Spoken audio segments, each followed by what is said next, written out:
In the end, the medicine is the real reason why people get well, and that medicine was created by science. God did not put a cure for polio on this planet.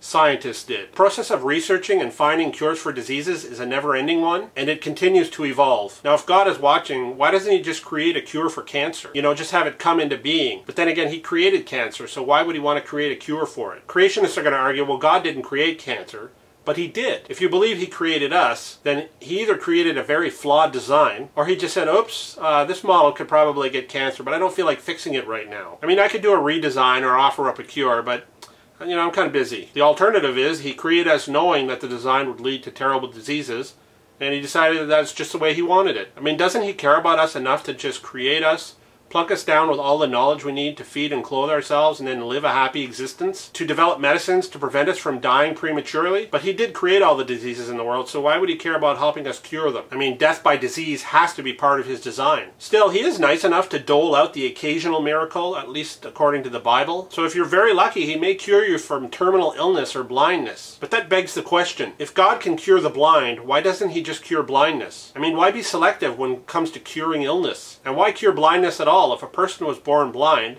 it must have been your will for that to happen. So why would you turn around and fix it? And if you wanted it to happen, why would you let one of your representatives on earth reverse the process via a miracle? A miracle that in the end must be approved by you anyway, because they're talking to God when they're doing that whole miracle thing, right? So God sat back, watched us evolve into very imperfect beings, all so that we could eventually become Christians and worship him. Worship him for what? The whole thing took way too long, and quite frankly, the finished product has a great many engineering flaws. Evolutionists believe that everything that you are as a human being is contained in your brain, and that you don't have some sort of a spirit or soul orbiting around you that basically is the essence of who you are. Evolutionists believe that who you are is based on your chemical makeup of your brain and your life experiences. Now, there's proof of this when we see brain injury. Many times when people have brain damage, they have to start all over again. Some people may have to relearn the alphabet. Other people may not recognize loved ones, but they recognize everybody from the cast of Family Guy. It would seem that if who you are was contained in some sort of spirit or soul, that any brain damage you sustain wouldn't affect who you are or what you remember. It's not like the soul is still there, but you just can't get the words out.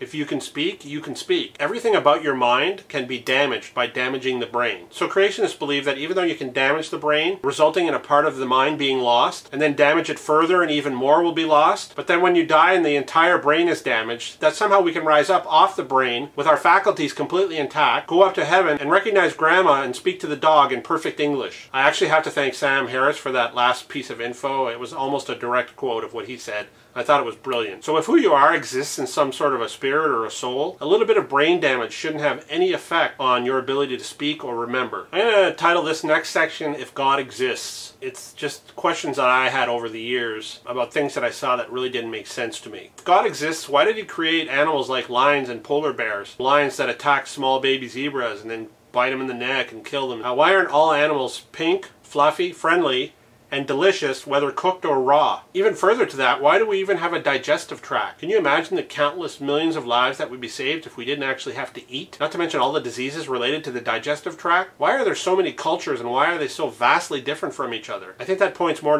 towards evolution than it does to creation. Everything about religion seems extremely man-made to me. Now, if God really does exist, he could clear this whole mess up by simply showing up. I mean, he can see what's happening in the world. Why doesn't he just come on down, set the record straight, say, look, I'm God, here I am. Here's a couple of miracles, just in case you don't believe me. Everybody who's this religion or that religion, you need to switch over now, because if not, you're in big trouble. He's God. I mean, he could just show up, get it done. There would be no more debate. There would be no more holy wars. Maybe cure a few diseases while you're here, if you have time.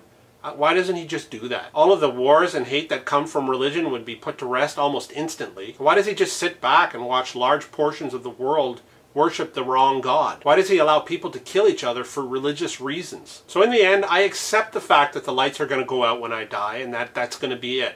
I live every day like it's my last. Creationists say that life has no meaning unless you have God to give it meaning. How does God give my life meaning? What you're really saying is that with God, You have the belief that life will continue after you die. And that is one of the main reasons why people embrace religion. Most people just can't handle the finality of death, so they disregard common sense and overwhelming evidence and continue to believe in a magic theme park in the sky. There's nothing wrong with accepting the finality of death. Every human being born or that has ever been born only gets a limited amount of time on the planet. In that time, in most places of the world, you're free to do whatever you want with that time. When somebody dies, we should remember who they were and how they positively affected our lives, instead of worrying about whether or not we're going to see them again in some afterlife. Think about what they brought to your life and celebrate that. Do everything you can with the life that you have. Give your life meaning by traveling and experiencing everything the world has to offer. There's so much out there to experience, and I think people would be inclined to go out and do more if they knew that this was the only life that they had. I look at it this way. Life is like a Ferris wheel, and when you get on, you know it's eventually going to end. But while you're on it, it's the best ride you've ever been on. So you can do one of two things. You can spend the entire ride wondering what's going to happen when you have to get off,